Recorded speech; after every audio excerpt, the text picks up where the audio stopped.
We usually frame a child's first steps as a physical milestone, a goal for a pediatrician's checklist. But for the child, the physical environment has just shifted. The floor they lived on for a year is suddenly 3 feet away. To understand the shift, we have to look at the before state. A crawling infant lives in a two-dimensional world. Their brain is optimized for a horizontal existence, mapping square footage along the floor. This lack of mobility creates a deep reliance on caregivers. For a crawler to interact with a toy or a new object, an adult must manually bring that stimulus down to their level on the rug. This floor-level phase is designed to build core strength and integrate primitive reflexes. Every minute spent on the tummy or in a crawl is a physiological prerequisite for the balance required to stand.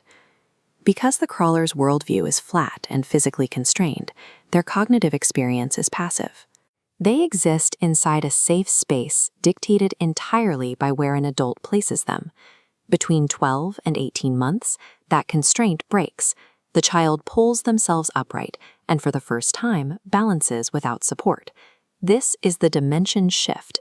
Spatial mapping expands from a flat plane to a three-dimensional landscape, growing exponentially. This introduces new hazards. Table edges, shelves, and stairs are now reachable coordinates. A perfectly safe home becomes a map of obstacles. The child's processing capabilities aren't yet calibrated for this height. Neither is the architecture of the home. This creates a period of psychological whiplash as the child navigates a vertical reality they can't quite calculate yet. Taking those first steps erases the safe horizontal world of the infant. It replaces a passive observer with a boundary-testing toddler. The upstairs brain, or the cerebral cortex, now takes over the complex task of navigation.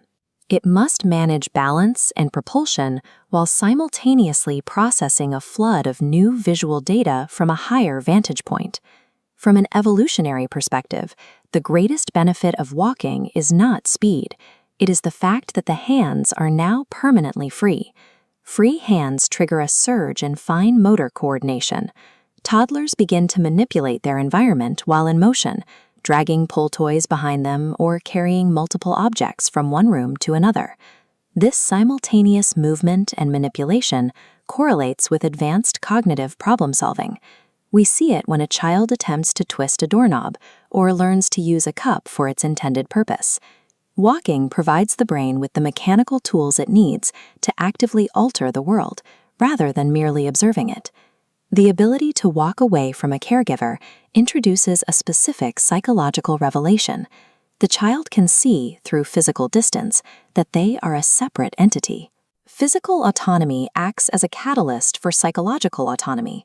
Once a child can move where they want, they develop an intense drive to choose what they want.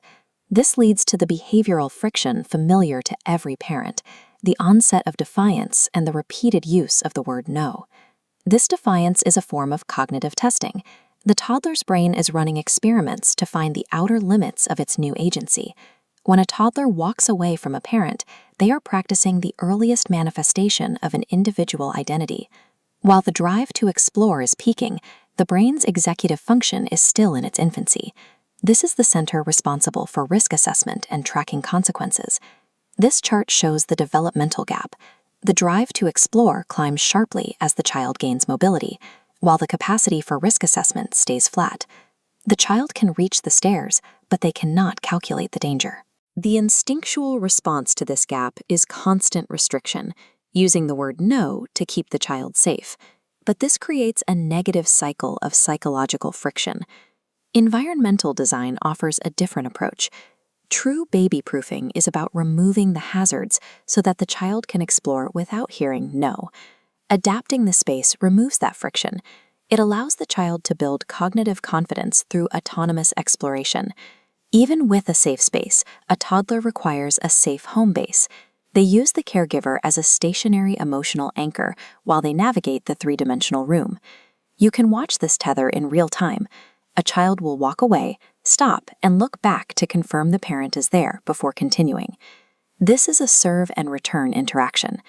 By providing a reliable safety net, the caregiver fuels the child's courage to be independent. The caregiver's role evolves from being the provider of the child's world to being the reliable, passive anchor within it. By understanding this dimensional shift and adjusting our environments, we aren't just watching a baby learn to walk, we are supporting a new human stepping into their own identity.